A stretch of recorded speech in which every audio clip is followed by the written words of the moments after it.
hey. Okay. No, because this is we just had this conversation on our podcast. Okay. All right. So, what is your favorite Mario game? If you have to pick one, like your peak Mario, the top Mario game. Oh damn. You know what's weird? When I think of Super Mario RPG, I don't think it's like a Mario game. Okay.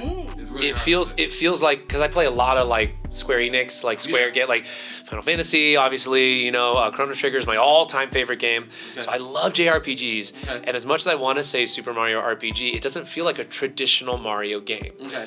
So, that being said, the one that blew my mind as a kid and I had the most fun and have the most core memories related to it, Super Mario Brothers 3. Okay. With the Tanuki tail and everything, because when I didn't realize all the things you could do, where you turn into Sona and stuff, like, what? How'd you do that? How'd you do it? You go to school the next day, I'm like, what, you can make him, if you get the tail, you can turn into the, but did you know you don't need that, you get the flute. I'm like, you got a warp flute? Where'd you get the warp flute? And you like beat the game in 10 minutes, I'm like, so obviously now with the internet and everything, we can do games done quick and we just watch our childhood games get just abused in front of us. We poured hours of our lives. Speed runs are soul crushing. Oh. So now, on the other spectrum, Sonic. Okay. What's your favorite Sonic game? Okay, so here's this. I grew up, you know the Super Nintendo kid and the Genesis kid? Yeah. I was a Super Nintendo kid. Okay. I had Street Fighter 2, which was very popular. I had Mortal Kombat with the blood code. Yep. I had all that. My buddy had Genesis. That's always Genesis with Sonic. Everybody always has one, because that's how I grew up too. I was in the Super Nintendo, but my best friend had Sega. Did you? Well, it's good though, because then you can, you know, like not everyone got all the money. The one kid that has both, like, man. Okay. But yeah, I guess it'd have to be Sonic 1, because that's the one I had the most experience with. Like every other Sonic, this is so embarrassing because like my friends, I do a lot of video games and animation, obviously. A lot of Sonic fans. A lot of my buddy Cliff Chapin, massive Sonic fan. He plays Bakugo in My Hero, and he loves so many specific niche games and series, and they all talk so intensely about like Digimon and all these different things, and I'm like. Again, it's every gamer has their slice of pie. So I'll say, with all humility, I played the crap out of Sonic 1. Okay. But when my friend called and was like on a landline and said, "Ricco, I want my Genesis back," I'm like, "Oh shit, okay." So we gotta get it back. Oh, you got Mortal Kombat? You got blood? You can do blood on the Genesis? Right, because you know, apparently Sega Genesis, they're like, ratchet it up. So I kind of already got my answer, because what I was leading to. Please, yes. Was the conversation was peak Mario versus peak Sonic. Oh. And so it seems like your peak Mario over Sonic, it sounds like. All day long, sadly. Only because Nintendo's been a huge part of my life this whole time. I was trying to think of anything Sega. I had a Dreamcast for a short amount of time. That's my favorite console of all. Power Stone. Oh man, you know that they got in the game? I will wear out a Dreamcast with Power Stone. Not the arcade version. They got the arcade in the game room. The first Marvel vs. Capcom. Oh. Can I tell you, when my friend brought it over, I was like, I guess we're not going anywhere for like a week. Like we're just gonna play. Like the games are good, dude. That was so crazy when you think about back in the day, like just grabbing a game from a store, like you already know the day, like it's done. Like, yeah. Like it's pretty much over. You're not doing anything. Oh, so good, so good. I forgot what happened to the Dreamcast. I think like it was my brothers, and so anyway, you know, somehow you just don't get it. My first system ever that I own for Ricco was Super Nintendo. I was holding it over my head in a Chuck E. Cheese. I was like 7. My thin ass arms, I'm like, and they gave me a joke gift. At first, it was like and by the way, my family came from very humble stock. So like going to Chuck E. Cheese already was like, wow, we're breaking the bank. And so I was like, we're probably not gonna get Super Nintendo. Everyone's telling me, Ricco, it's not Super Nintendo, it's not Super Nintendo. And I saw a big box. I was like, oh. And I opened it and it's Hot Wheels. And I'm like, thank you. You know, always still, it's an avocado. Thanks. You know, like it's thank you. And then after, because I was being gracious, you know, my brother's like, fine. My older brother, I'm like, yup, baby. Yeah. He goes, boom. And I'm like, oh, I could feel the weight. Yeah. I feel the weight of an entertainment system. Open it up. Dude, it was like, I played the crap out of some Legend of the Mystical Ninja. So going on, like, you taking me back. Wow, yeah. 2-player, because you can play 2-player. Yeah. That was dope. Anything multiplayer, because I have siblings. You know what I mean? But yeah, all the JRPGs was my jam, dude. Yeah, I'm writing a book with my brother actually about gaming called The Tao of WoW. It's about like tell us about it. yeah. I don't want to give away too much, but it is about gaming and kind of the games that raised us. I've come upon this realization. I run a panel called The Tao of WoW, where like around ages 9 to like, I don't know, 14, 15. Sometimes it's card games, sometimes board games, sometimes it's sports. Different people get different things, but most people encounter a game that is like fundamental to something. They learn some kind of lesson in life. For me, it was Chrono Trigger, and without being very, I could talk forever about this, but and I do in the book. But for me, having multiple endings, Chrono Trigger has. So, like, it was definitely Chrono Trigger is one of my favorites too. It's definitely that. When you beat the game, I'm like, wow, what a satisfying ending. In my first time I beat it, I think I had to crash our time machine into Lavos, who, spoilers, is the big bad. He's a time destroyer. We beat Lavos. Happy ending for a couple of my colleagues. A couple of your allies didn't get happy endings because you just weren't able to get it, and that's how life is, right? But then when I started it back up, and this is when I'm renting games from like Blockbuster and stuff, right? So you gotta hope that no one deletes your save.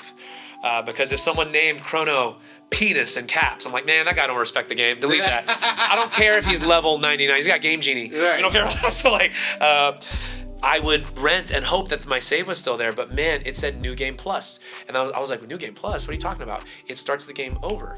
And you have all of your stuff, which means all those battles that you lost, that were on purpose lost, you can win, which changes everything. Still, it's hard to beat all of it in the second go through, but by the third, you understand how time flows. And as a young man, I come from a separated family, raised by my dad, I always had this question. I was like, man, what if things were different? What if I had my mom? What if I had these other people in my life? And I always would kind of come down on myself. I would see other people in their lives and different things. I'm like, just kind of feeling bad. Generally for like, my father was a great guy. He'd always be like, you got your things. You do your best with what you got. But I couldn't, it went back in my mind. It always bugged me. But in Chrono Trigger, without spoiling the whole game, because I absolutely adore this game, you learn. There's a critical moment in the game where there's an enemy who you whoop his ass multiple times in many playthroughs. But he can be an ally. Which, by the way, art done by the late great Akira Toriyama, who being raised on Dragon Ball, seeing the character design, I was like, you know what I mean? And the music, That's why it's one of my favorites too. Mitsuda did the orchestration, almost killed himself doing this, but out of work because he worked so hard on the orchestration. Beautiful orchestration. It's touching stuff in me, man. As a 12-year-old kid that is lighting up parts of me that I'm thinking to myself, maybe just maybe, all these people that were my enemies or things that I saw as bad weren't really that all along. So just the perspective shift of looking at things differently. You think you're the hero of every story because you're out there swinging the sword. But when you get strong enough and you realize that people are hurt, everyone's fighting for something, and the people who were your enemies could actually have been some of your best friends if you just looked at a little different. I'm speaking versus Frog versus Magus, if you play the game. Magus is this long, silver-haired guy who is allegedly responsible for ending the world. You learn later, obviously there's more to this story. His character design is very similar to a character I play in Dragon Ball Xenoverse 2 named Few, based off of for Future. And their character design is so similar. Chris Sabat texted me when I got that role. He's like, you're the new villain in Dragon Ball. I was like, crazy to even imagine that. I'm like, this is coming from Vegeta, right? Man, or All Might in this case now. But like, he's always Vegeta. Bro, yeah. Always Vegeta. And of course, we've all probably been thinking about this recently because Akira Toriyama just passed, and rest in peace. But it makes me think, man, it's like this art has such a long-reaching effect for all of us in ways that is so hard to quantify when you're that age. And when I talk to kids, a lot of kids, not just kids, folks, our age and older and stuff like that, the different art that affects us. But I'm so passionate about games because you're in the driver's seat. You experience it in a different way at a different point in life. So yeah, you could play Chrono Trigger now and be like, yeah, it's fine. Totally, and I get it. I'm not going to be hurt by it because guess what? If you were 13-year-old me and you played it at that same time, I guarantee you would have a different experience because you need that art. There's different games that call to you, that literally, when you play it, you're like, this is what I need right now. I'm going to bust your audio with it. But that's what I love about this culture a lot. One of the reasons why we got into this culture is to show our love. One, to show that people of color like this, because in media they still paint us as the joke, the corny guy person, and in reality it's like, no, it's not. We're not a monolith. There's so many versions of it. But it was like to same conversation you're having. You know, growing up, we have these deep connections to different things in this nerd and geek culture. Whether it's you know, a comic book, whether it's a video game, whether it's anime, whether it's something like that. So it's like you have that deep connection, and to see it grow where it's at. For you now being a contributor to that, where there's people that's like, whatever, there's a character that you did. I'm their first anime. That's the weird one. You're my first anime. I'm like, mean something to me. How does that feel for you? Yeah, I feel a responsibility, obviously, to do good work. I love acting. I love performing. I didn't think it'd be anime and video games. Sweet that it is, because I got a lot of XP. Yeah. You know, I have a lot of knowledge of that world. I love so, it. I love it. This is literally like, I'm telling you, it's life. You know, wherever you put your energy, the things that you give attention and energy grow. And so it's no surprise to me how they're like, wow, you're really good at this. And I'm like, well, I mean, I played a lot of games, and to be honest with you, this is the way I would have done it. Right. Like, you know, there's some dubs out there, there's some games out there that you're probably like, could have been better. Yeah. You know what I mean? But now I have the chance. Yeah. Now it's adult Ricco getting to hopefully be there for a kid who's playing the game that I have a chance to lend my voice to. It is always, I always look at actors as like, we're the people that paint the small bush or the small, little piece of the portrait, but it is a huge wall. The director decides what all of that is, but it is my job to make that the most brilliant, beautiful, bush in all the world. That's my work, and it's attention to detail. Oftentimes it's overlooked. But even still, when it's done well, you can't ignore it. Yeah. We all know those moments where it's like, yeah, that was good, that was good. But yeah, I've been very reflective now about especially like what it means to coming to these conventions. I've been doing it for 5 years now. The community that's built, man. Yeah, especially for people of color. Like I'm mestizo, I'm mixed, second generation, so my parents were born here, I was. What's it like to be American and people being like, oh yeah, you're Mexican. I'm like, I'm actually not. Or like, yeah, you're Middle Eastern, you're whatever. And then they just tell you what you are. Yeah. And I'm like, none of that's true. And so as a young man, again, like my favorite anime, of course, given that, Ghost in the Shell. When you have Major, who's there, she has a white woman shell, an Anglo shell that is like also very sexualized in like, Japan, post-World War II Japan, where it's like Americans come in, whatever, all this stuff, right? Did you guys see Godzilla -1? Yes. Fire! Oh my God! Yes. I cried. Oh my I God. cried. I love when they I'm like, that's what I love about the resurgence of Godzilla, because it's like even having a conversation with my dad and just in general, just like what Godzilla meant growing up back then. Yes. And then now how it's like it's been put into new media, and it's just like and it's still hitting on the points. oh. Dude, so good. I totally, and I apologize, I'd like jump topics all over, but I just want to make sure you guys, so we can talk about that later maybe. But I totally lost my train of thought because I thought about Godzilla. Talk about the responsibility. We're talking Ghost in the Shell. Ghost in the Shell, thank you. Major, being someone who is identified as a white woman, but has the soul of a Japanese person, who is looking for their true, authentic, but what is it like to be treated in this way, right? This highly sexualized woman, and she's like, I'm a killer. She's like, no, I like know my job. She loves Bateau, like you said, see Ghost in the Shell, right? Yeah. Let's double check it. But it's incredible. It's all about identity and how we see ourselves in the world. And the most important thing, it's like here at Bateau, and they're like drinking the beer. A very famous scene for me. They're on the little boat, and it's like they're robots, but they're also like cyborgs, but they're like chilling, drinking beer. And Bateau's like, you know what's funny? I'm drinking this, and it because of my automation, it kills the alcohol. So I'm not gonna get drunk. Right. Yeah. But I'm like going through the motions just to like feel human, to feel like something. And sometimes, like especially when you're mixed ethnicity, I'm like, sometimes I feel like I have to go through a certain thing, act a certain way to fulfill people's expectations. But who am I really? Right. The question is, who are you really, is like always presented. And that is something that I think evolves and changes with time. And I'm so grateful that in our art nowadays, I say that confidently because there's more representation as time goes on. More voices are being heard, and more people are being seen and understood. And gosh, like, who would have thought? I mean, like, I've always known that, like, Oh, what it means? not me. Look at us. Look at us making anime. Who'd have thought? Not me. I agree with that. It feels like that. Like when you use like a lot of our, like I would tell people now, like the fact that as adults you can kind of still be a kid, because like all of the stuff that you had as a kid is now like part of your life. You know what I'm saying? It's like even when I think about older people, like my parents or whatever, when you kind of realize like they, most of our parents, whatever, just stop and become just work and just like you leave that all behind. And it's really great that it's like now it's like a full circle for us. Yeah. I love it for us. Like we deserve. Like we was just hella excited at the idea of a Batman Beyond animated when they showed that concept. Oh, right? We as adults. Yes. Like, that's. Would have got that. My nephews don't know how good. They're 9 and 12. I tell them, and I'm to laugh with my brother. I'm like, they don't know how good they got it. Like, because like, and again, like anime is such a niche thing. Where it's like, you got folks who are bringing anime to the States, and it's still such a thing that people are unfamiliar with. They're like, what is this? Cartoons for kids? Yeah. Oh, there's blood. Oh, it's got to be like, we see like nudity. Oh, it's perverted. It's gross.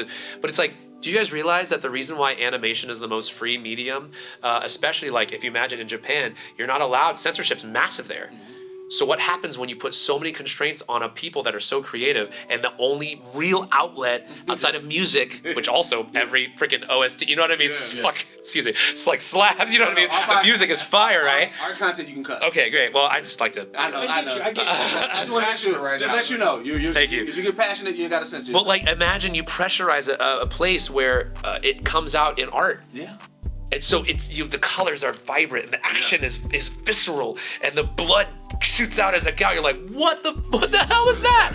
And so American viewers, we got like G.I. Joe, right? Yeah. Where it's like they can't even shoot each other. It's like pow pow pow pow pow pow. And then if I want to hurt you in G.I. Joe, I gotta shoot the rock above you, so the rock hits you. You know what they used to do in cartoons cartoons back in the day? Yeah. They would make robots, aliens. Correct.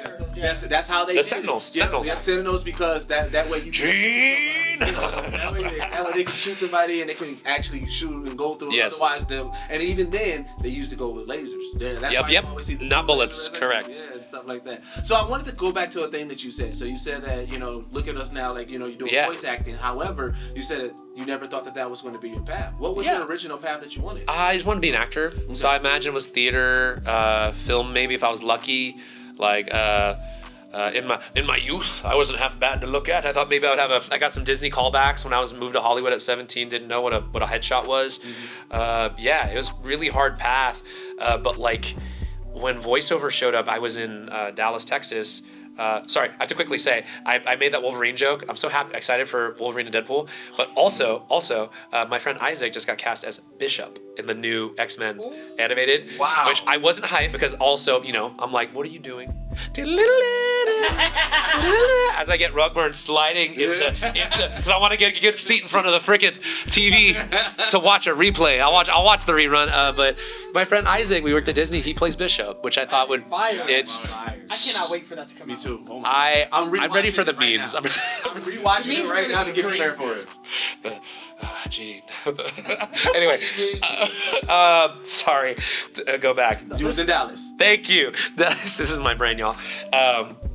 Yes. I went to SMU where I got my grad degree. Thank goodness it was for most art students, especially for theater. It's like a full ride at that point. Like usually it's covered. They pay you a little stipend to teach. And I was ready to do theater, man, full on. Okay. Go back to LA, do my on-camera work. I was getting some bites here and there, working commercials. My first VO thing was a thing for like Michael's Arts and Crafts. Made a little bit of money. Like, wow, that's a lot of money for a little chunk of time for a commercial. That's commercial. Animation, they're like, yeah, we're gonna pay you very little money and you're gonna blow out your voice.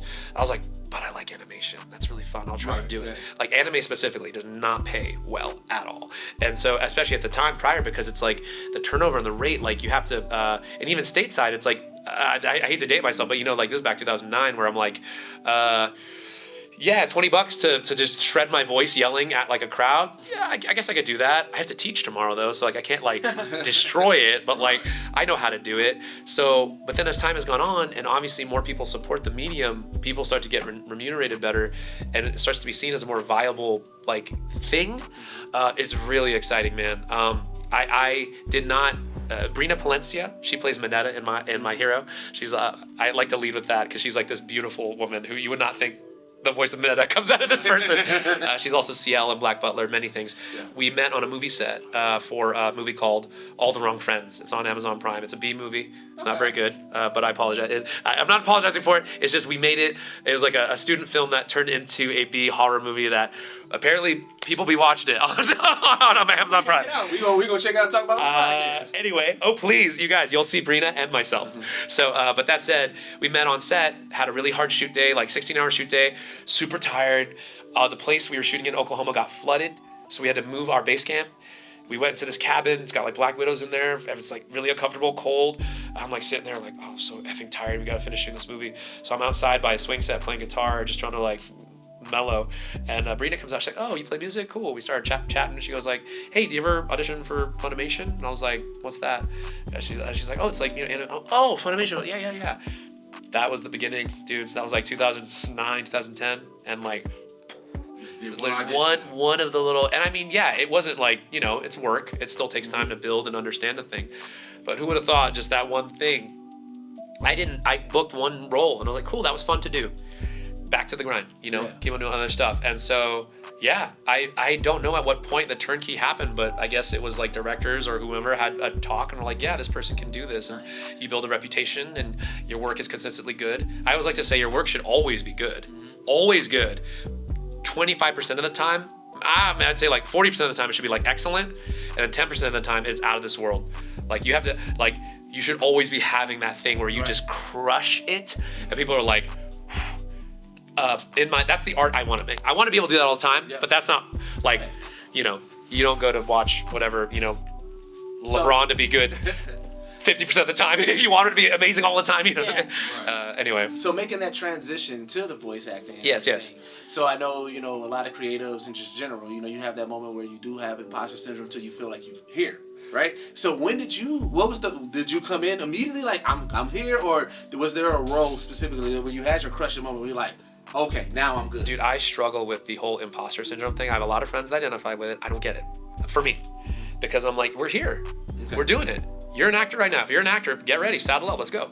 Like, you know, there's no time to think about if you can or can't. Okay. You're doing it. So for me, and that's always been my mentality. So like anything that keeps me in the room, working, doing the thing, that's where you need to be. So like, yeah, I'll say like in some sessions, I'll be working on something particularly hard. Okay. And I might take a second, I'm like, ooh, this is tough. Or like maybe something's not working out right. But I've trained for so long. I'm like, I know the ways by which to like, okay, I need to dive in, or what to ask for. So like if you're directing me, for instance, and you're like, man, Ricco's not getting it, I'll know to be like, I can sense that. I'll be like, hey, can I get like just like a couple minutes to talk about like what this is before we jump back in, so we can kind of like agree on what this is, just because I know how to work and that's how I like to work. Or how do you like to work? Because I want to try to like get on board with you, because I know if we're telling the same story, it's off to the races. It's usually something as simple as that. But yeah, the imposter syndrome thing, when I hear my friends like, I just don't know, am I good enough? I'm like, don't let anything get in between you and the work. Anything that's in between you and the work, make clear the pathway, you guys.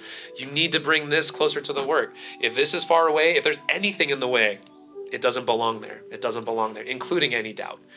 Like, again, if we're playing a character that's filled with doubt, you know, I mean, like, it's that guy. It's not you. Yeah. You're not doubting. That guy's doubting. You know what I mean? So, yeah, I don't know. People to this day were like, oh man, Ricco, it's crazy. You know, like, when did you feel like you made it? I was like, I don't feel like I've made it. I'm still making stuff all the time. I mean, people know me, they're aware of me, I do my stuff, but like, and I like to feel like I do good work, but man, it's a team effort. And I'm still as excited to get involved in whatever next project, you know, like if you're making something, my friend's making something, what is it? Talk about it, tell me. It might inspire me, I might make something. So yeah, my brother asked me that because he works in construction and we're doing the book together. He said, Ricco, what's like the be all end all? What's like the end of acting for you? What's like the peak job? And I go, I don't know yet. I don't know. Like, I'm working, I'm making stuff. And he goes, is it Broadway? Because, you know, like, you know, the traditional, I guess, American perspective is like, that's like peak. I'm like, not necessarily. There's a lot of stuff on Broadway that's like, you know, any kind of art maker could be like, yeah, that's fine. You know, and some stuff is good, of course, it's Broadway, but a title don't mean shit. Like, I will say that with confidence. A title doesn't mean anything. There is incredible work happening in theaters all over the world that you will never see because it's in a theater that you don't know. Right. Actually, we're in Wisconsin. There's a theater called American Players Theater. It's the second largest outdoor theater in the United States. I've worked there. I did an apprenticeship and a journeymanship. I almost didn't do anime and gaming to work at this theater. Oh. Literally, because they said, hey, so you moving to Chicago? And I went, it's like a soft offer, right? And it was like one of those quick time events in a video game where it's like the timer's burning down. It's like, do you choose Chicago or do you go back and do cartoons? I'm learning a lot about you. So I see that you equate a lot of things in your life to video games. Yes, I tell you, I'm maybe writing a book about it. I love it. RPG. All right, so now I got. Okay, let's say. All right, we at the creator screen. All right, you get your first bit of XP to distribute. I love this. What are you distributing first? So it's like Dark Souls, I guess, kind of. It was brutal, right? It has life is like Dark Souls. You turn the corner and then you're in what's the Calia?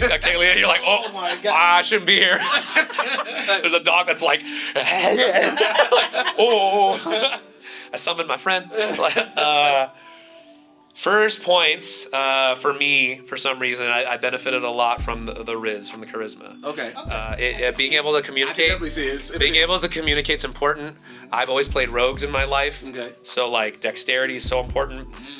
Strength is nothing without flexibility. You could be strong as hell, but if you can't get there in time, you ain't helping nobody. That's a bar. That is. So when we clip this on social media, make sure you black and white it. You know what I'm saying? Make sure you put a piano behind it. You know, make it seem extra deep. that's actually something I learned from. I studied parkour, and it's my favorite. Yeah. Oh, it's great.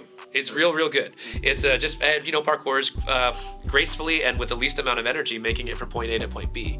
But what you learn with parkour, one of the biggest lessons I learned is when there's walls, when you get good at parkour and you start to understand how you can navigate what are typically obstacles, you learn those aren't obstacles. When you get strong enough and dexterous enough, those catapult you to the next thing. And it's exhilarating to think about that the things that used to be barriers are actually your doorway to the next thing. That's literally how parkour works. Like you see something. I like that. Yeah, like when you see, I think what was it? I first learned a Kong vault, which is like there's a wall, and you lift your chest and you press over it. Another thing, you can't leave anything on the back foot. The body doesn't lie. If you feel like you're not going to make it, you won't. Oh yeah. You won't make it. If you're thinking about a contingency plan, you failed. And there's a thing about that where like you have to. There's I'll do it because you're on camera. There's a very famous parkourista thing where your body's in a ball like this and their arms are like this. Okay. Have you seen that? Yeah. The reason why that is because when you jump, if you're jumping off a 3-story building, you don't jump straight down. That's what kind of silly brain thinks. It's like I need to get down there safely. You crush yourself. You will destroy your legs. Every bones are broken. The way you are able to save yourself and actually continue moving forward is by moving forward. You jump out. And when you jump out, your legs are extended. Your legs extend like this. And when they hit the ground, they absorb. And right at the perfect time, you throw your arms, which takes that energy and sends it forward. And you land safely. What's wild about it is you have to commit. If you leave anything on the back foot, your body tells that story. And guess what? You're breaking your head open. Wow. But if you're going forward, if you're going forward, you are safer. You are safer if you commit. You have to go 100% every time. You're safer that way. If you put anything on the back foot, dude, I'm telling you, like. Sound like Lamillion right? Which you boy. Turn experience into power. Which you would break the internet if you cosplayed as Lamillion and do all of that. The internet will go. Yeah, you actually, I'm surprised you haven't cosplay. Like to have so many, like I would easily be cosplaying my character. Man, I got a shirt. I got a Lamillion shirt, and then I have the lovely guys at Just Saying. You know, they do that workout gear. Yeah. They sent me some really great. He's awesome. The owner is really wonderful. He's friends with Sabbath and everyone too. And I'm like, gosh, I should really take advantage of that. I'm trying to honor, be untruthful to myself, and like I like to play a lot of games. I like to do fitness for myself. And I take these little kernels of wisdom that I've been gaining and I try to give it to like students in like acting class or just friends at different points. I got a lot of creative friends that like get stuck and I'm like, well, have you looked at it like this? And maybe, obviously in the book, I feel like this book is gonna be crazy, by the way. Just listen to this conversation. I wish my brother was here. You guys would be laughing or you can't stop us. We'll be like, and we sound the same? It's weird. It's like one guy talking to himself. Anyway. So, when it comes down to the shows that you do voice and everything, because you have a wide spectrum from shows and video games and everything, what do you have a favorite genre or style that you like out of those? Well, obviously for like video games, I really like RPGs. I wonder, gosh. But you know what's funny? It's anything that can like where there is dramatic weight. You get to see like a character experience an evolution. Obviously, there's a lot. I'm a lot of characters in a free-to-play game called Paladins, and also like Smite and things like that. So you got, it's like you select the character. It's like League of Legends or anything. Yeah. They have like a handful of lines, and then grateful for things like this Arcane, like these shows where you get to learn more about the character. I love that. It's so cool to get like lore. But more importantly, like learning a character's journey, that is my jam. So I guess I would say RPGs, but more specifically. Gosh, we just did Dark Souls 2 though, and that was such a great game to get lost in this beautiful world. Not a lot of text, not a lot of voice acting necessarily. Yeah. I would do something like Last of Us. I would love to do like a style that's like gritty, real, like it's performance capture. So if you're sitting there and you're looking at me like that, then we got cameras all over the place. You don't have to worry about playing to a microphone. We can just sit here and be like, man, I'm tired. Like I got a bullet wound here, and I'm like, hey, and I'm telling you about my mom, and I'm like, hey, so can you bring her and make sure she has food? Because I've been making, and it can be this quiet, and it can be so dramatic. Like, God, that game ripped me up, like, beautifully. I love Naughty Dog for that. The second season is I'm not ready for the second season. Man, bring on the pain. I'm like, it's funny because I've in my house, I have these beautiful, like, original artwork from Last of Us. I have one where it's Ellie, it's called Lights, and she's looking at a merry-go-round. It's big. Oh, okay. And she doesn't know what it is. She's like, what the hell is this? Yeah. It's like, we used to have a time where this would be fun. This is nice. This is our kids. And she's a kid. That was from the mall scene, right? Yeah, she's looking at the mall. So it's Lights. And I have another one, and it's called The Ascent. And it's Abby. And she's looking up at this skyscraper. And you can see her grip is tight because she's scared shitless. And she's facing her fear to do this thing. I have a little fear of heights, ironically, doing parkour. No, I went into it to try to fight that fear a little bit. Oh, that's smart. But it's wild, man. You learn just to breathe. You're like, once you build up the stuff to the thing, you can stand on a bar and look down at like a thing and just be like, yeah, I know how to get out of this. And the confidence comes from that. Because all you do is, you have 3-5 different ways to get out of it. But if you don't know, you will panic and your body will freeze up and you will put the back foot and you are done. Kiss of death. Kiss of death is fear. You watch Dune? Fear's the mind killer. So I asked every voice actor this, who has multiple characters. And I think you were going to give me a very great answer for this one.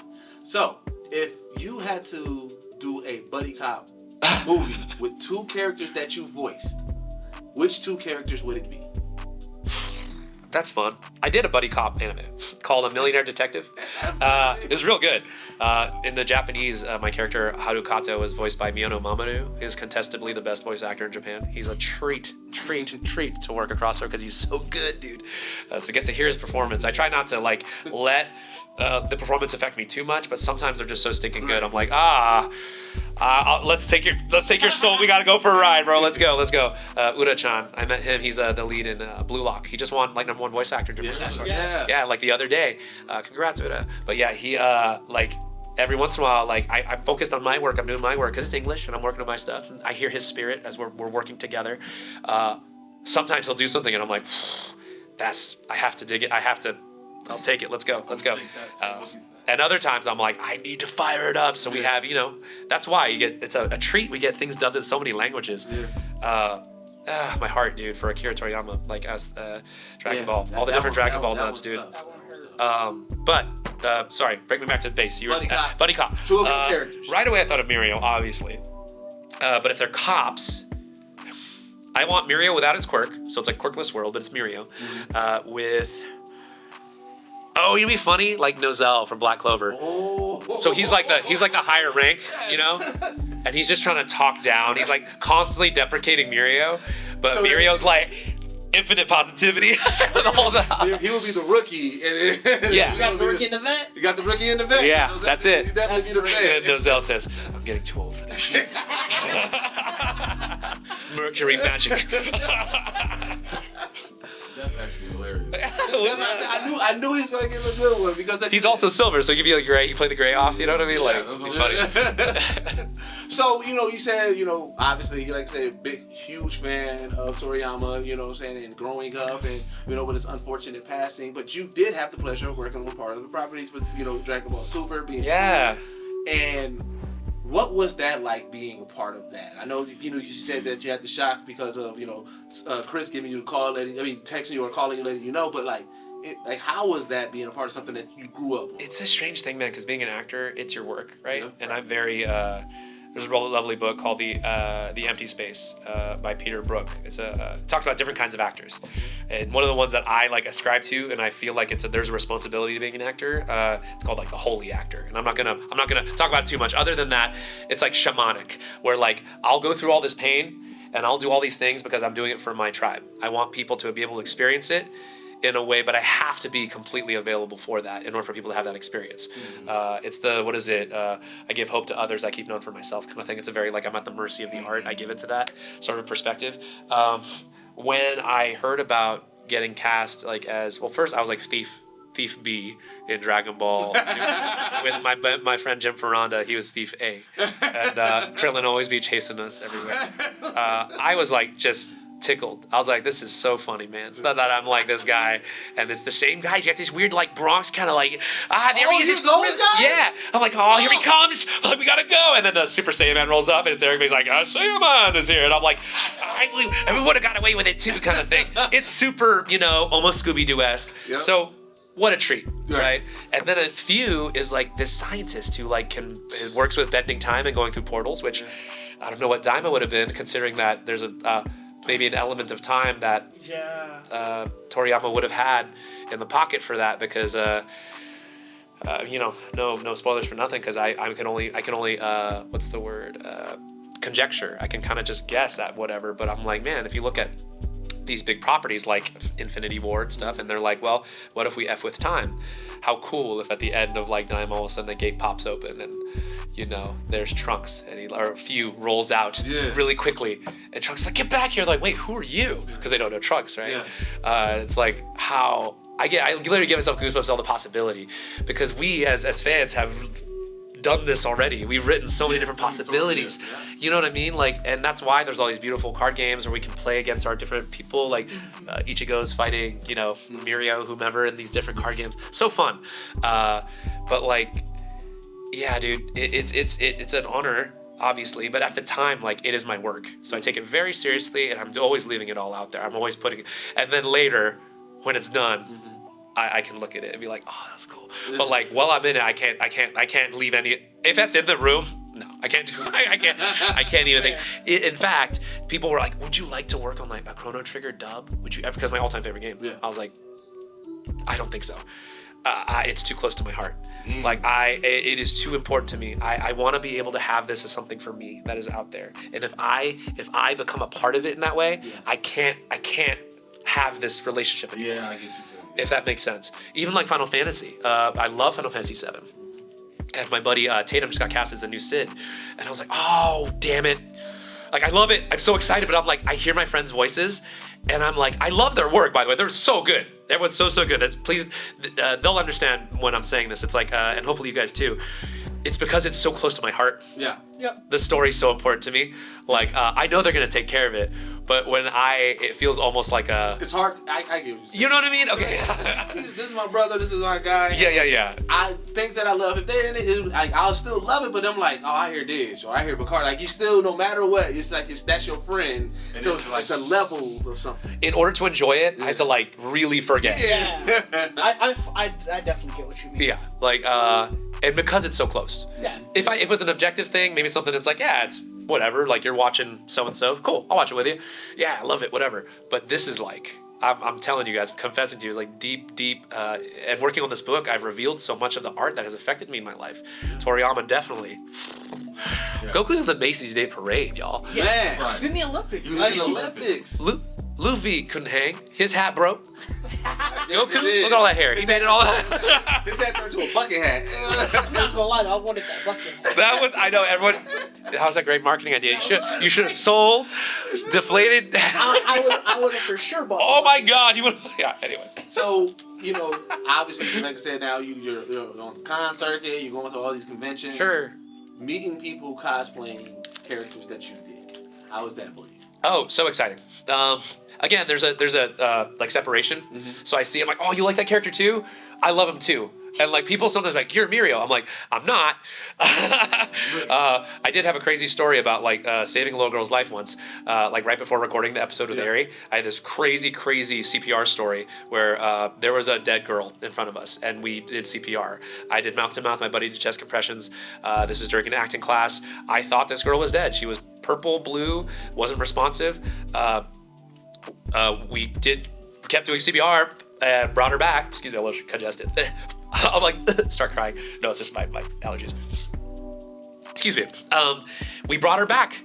She literally was like not responsive. I thought dead. I thought for sure I was breathing into a dead 3-year-old girl. Wow. And we brought her back. She came back and I got up and I like got the adrenaline. I wanted to fight. I was like, wanting to punch people, and my buddy Ace was there, and because he was doing chest compressions, literally next to me, going like, well, "You can tell by the way I use my woman, staying alive." He's doing, and we're like, it's kind of funny because like we're so focused, and the parents are crying, they're keening, we're like, and that's why they tell you don't let family do it. You have to have someone else do it because if your family, the dad's doing this, he's messing it up. He's like, come back. I'm like, get out of the way. We're doing it. We brought her back. I go to a Saturday Night Happiness party at Alamo Draft House. There's Chris Sabat. Ironically, I play the voice of God in this episode. And Sabat's like, "Hey, Ricco, you're late to your thing." And I was like, "Yeah, I was saving a little girl's life." He's like, "Ha ha ha, sit down." He didn't believe me. And so I was at the bar with a whiskey, like so sad about how this little girl was dying. And everyone's like, "What do we do?" And no one knew. It was that moment when like Deku and Mirio run into Overhaul. And Midoriya says, "Now. We have to go right now." And Mirio with his experience is like, no, if we do that, everyone's gonna get hurt. Yeah. So we all have choices in life. Both of them are right, but like, which is the right one to do? They wind up not doing it, but they both are beating their own ass because Mirio was like, shit, did he notice? Because if I did, that girl is dead. You know what I mean? And Midoriya's like, dang it, I tipped our hat off. What if I was so impulsive, I ruined it. When the mom, they were like, does anyone know CPR? I raised my hand.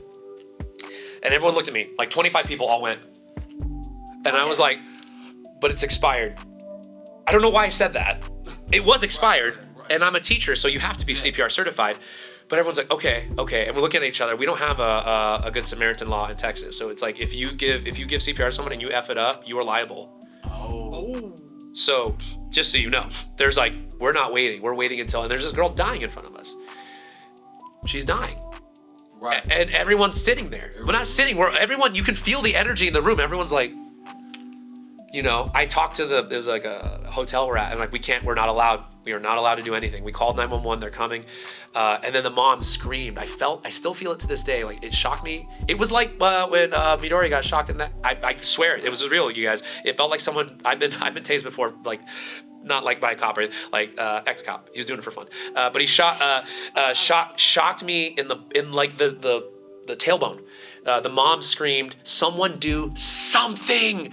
It was like the deepest scream I've ever heard. And I like went, and I like moved before I could even think. I'm like, well, I can do something. I might not be the best, but I can do something. So I jumped over that fence. My buddy Ace came with me. Again, we did the thing. We brought her back. They had to take our information because if she got brain damage, I don't know. We're not allowed to know. We're not allowed. They sent her on her way. I see my friend Ace. I give him a hug, start crying. It's weird feeling. We sit back down in class. We're doing a scene from Breaking Bad. It's not going very well. It's like, it all felt like a mockery almost of real life now. I'm like, I gotta go, you guys. So I went to do the thing. I was like, man, how strange in life that we just sit by sometimes. When is it the right time to go? And when is it the right time to like hold back? Like, that's something we could get these choices all the time in our lives. And I was on the good ending of this. The girls lived, right? It could have just have easily been she didn't make it. And then I'd be telling a different story right now. But that happened Saturday, Sunday, Monday. I go in to record. Colleen Klinkenbeach's there. She plays Luffy. She's Momo on the show. She goes, Ricco, what'd you do this weekend? She has a little boy. She just had a little boy. I go, save a little girl's life, a little 3-year-old. She looks at me. She's like, and we both start crying. I'm like, yeah, crazy. She's like, all right, well, she's like, of course he did. Let's get to work. And it's the scene where Mirio saves Eri. And I'm like, man, life is so crazy, man. Life is so wild. And I know in these moments, like it's anime, but damn it, dude, like there's so many real things that are dealt with. So that's one of the reasons why I really fell in love with anime, because, you know, kind of like what my guy Picardi was saying. He said, there's our parents at some point grew out of it, right? Cartoons in general, just that medium, right? Sure. And we was able to kind of grow up with it. Yes. And I remember watching Naruto.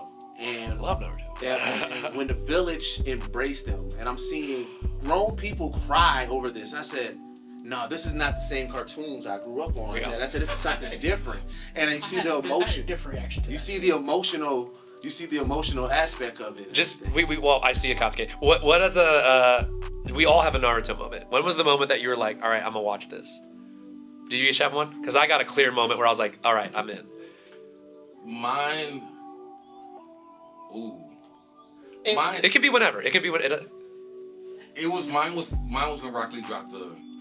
That's my time. That's my time. That's a good moment. That's when I found my favorite character. Me too. Marcus' my favorite.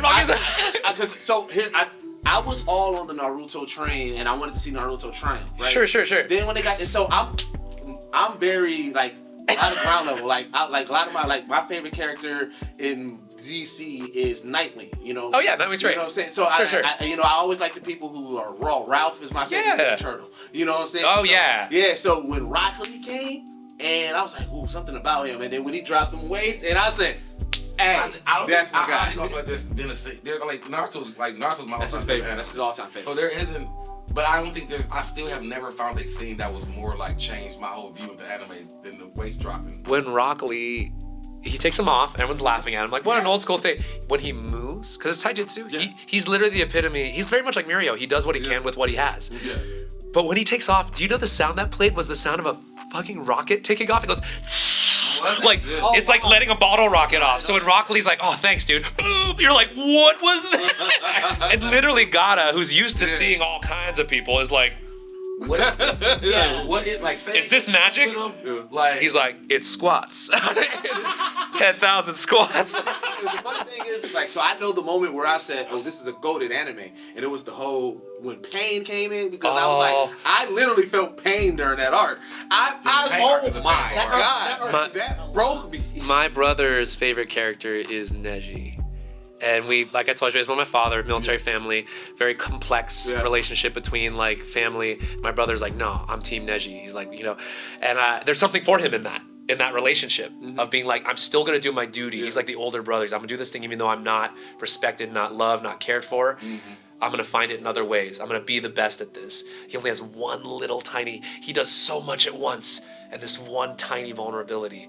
And I'm like, oh, I literally get emotional thinking about it, dude. That scene during the Sasuke retrieval arc, when he finally overcomes it though, oh my god. But see, that's the love of the greatness about anime is that on the surface, yes, the surface it looks like a cartoon. They may have some jokes that is like toilet humor. You may see some anime boobs a little bit. Oh, of course, yes. Like I like one of my favorite cosplays is Naruto Sexy Jutsu. Yeah. People just walking around with clouds. I was like, oh, damn. when you watch it in full, it takes you on a roller coaster. Yeah. Every really time good, yeah. it takes you on the biggest roller coaster ride. It's on purpose, man. I mean, that open the swing, you know, the empty swing, and it's like not just trying to be accepted, but it's like, man, I could go on it. That's actually me and my brother's load bearing anime. We all watch Naruto together, and it's funny how you know when it's gonna be a load bearing or when it's gonna be a filler episode, because usually it's like, you know, all right, we're gonna find Sasuke, you know, and then all of a sudden as he's about to leave the village, someone will be like, and someone, usually Rock Lee, someone, like, will be like, Naruto, have you tried my new ramen? And you're like, bah! It's a filler episode! You got me! But however, You tricked me by saying something. Naruto has probably the most epic filler ever. They're great. Yeah, they are great. Because when they was trying to unmask Kakashi. Oh, yeah. That's hilarious. So much fun. Probably one of the best filler animes in all of anime. It was great. It was real good. And then also, who's the kid that could do the ink? Sai. Thank you, Sai. I remember I was like, Which I don't like Sai. I'm a good Sai. I figured you. It's because they were like, we gotta fight Sasuke. Wait, here's this other like brooding kid who likes to draw. I never jumped on the side train. It's okay. Yeah. It was cool to see another form of jutsu. Yeah. But anyway, yeah, and then you learn more about the Ambu. But anyway, but also, like I said, we talk about Naruto, people taking people to the brinks emotionally. Yeah. You was part of Assassination Classroom, which tore everybody's heart as well. What makes that anime so great is that they told you the goal is to kill him. Yes. They told you already know. You You already know. That from day one. That's like Romeo and Juliet. They're like, hey, just so you know, everyone dies. Here we go. You're like, wait, what? And what it was is like, during the first parts of it, you're like, okay, all right, you with it. Then you fall in love with all these characters, and then like when it starts wrapping up, you're like, oh no. Oh no. You start. Oh no. But how was it? How? So one epic voice casting as well. Dude, Sonny Strait, who plays Krillin as Koro Sensei. Killed it, Wonderful artist, by the way. If you guys ever get like a autograph or something from him, or just you take a class with him, or just ask him. He's a brilliant cartoonist. Ooh, he's very, very fast, which is not that fast is like, he's just very good. He could draw Krillin doing anything. So but how was again? Obviously these are your peers now, but like how was that working on something like Assassination? Well, Itana, obviously the ending is like. Sometimes I know you guys watch art sometimes just to make you feel pain. Like I'll watch the last ep. That's how I feel Jujutsu Kaisen is right now. Yeah. That's pure pain. I mean, That's pure pain. I don't like go through that again. Yeah. But Itana is pretty soft spoken, dude. Okay. So I wasn't really present too much during the end. Obviously I was. Right. And then there's a whole sequence for Itana. He's a pretty viciously abused kid. Yes. He has is used and abused and doesn't really have an understanding about friendship, or kind of not Naruto-esque in that way. Naruto's obviously a lot more cheeky and fun and has retained this, but Itana is like, he's been gobsmacked by it. He's been literally weaponized. He's which feels very militant. There's a part of me that feels like I understand that, where it's like, no, you don't cry. You go. Because that's what you're supposed to do. Like, it's that kind of being raised like that way. And so Itana's like, yeah. And you never actually see that. You never see any kind of emotion until the end out of Itana. Even with, I think one of the best moments, he's like eating ramen. They're serving ramen to him. And he's like, let's take Itana. And my buddy Marcus Demick, he's a real life friend. Actually, I said Romeo and Juliet. When I did Shakespeare in the Park, I played Romeo in 2016 in Shakespeare Dallas. Marcus Demick, who plays my buddy in the Assassination Classroom, was my Tybalt. So he's there and he's like, oh yeah, we should invite Itana over to get my mom's ramen shop, whatever. And we go there, he's like, what do you think, man? And Itana's like, your ramen, it's bad. And he's like, just super like, he's honest, but he's also like, I'm here with friends though, so it's not like, they're like, yeah, well, maybe you should try putting some chashu, you know what I mean? Like, okay, I guess you're kind of ungrateful, but he's just eating it anyway. Yeah. Because this is his first touch with anything, with people. And there's something so sweet about that, where these guys like realize he comes from some place that is like injured and they're still there for him. So you don't see any emotion until the very, very end when Koro Sensei, and he does his ball. I'm like, yeah. So I'll say my involvement vocally was pretty small, but there's a lot of heart in that show. Nice. I mean, I appreciate that, man. Well, just I appreciate your time. Yeah, guys, I could talk to you forever about games. So like, if I can, before we get out there, just to the camera, who you are, and say shout out to Geekset. Yeah. Hey, what's up, everybody? My name is Ricco Fajardo, and I hope you guys watch Geekset.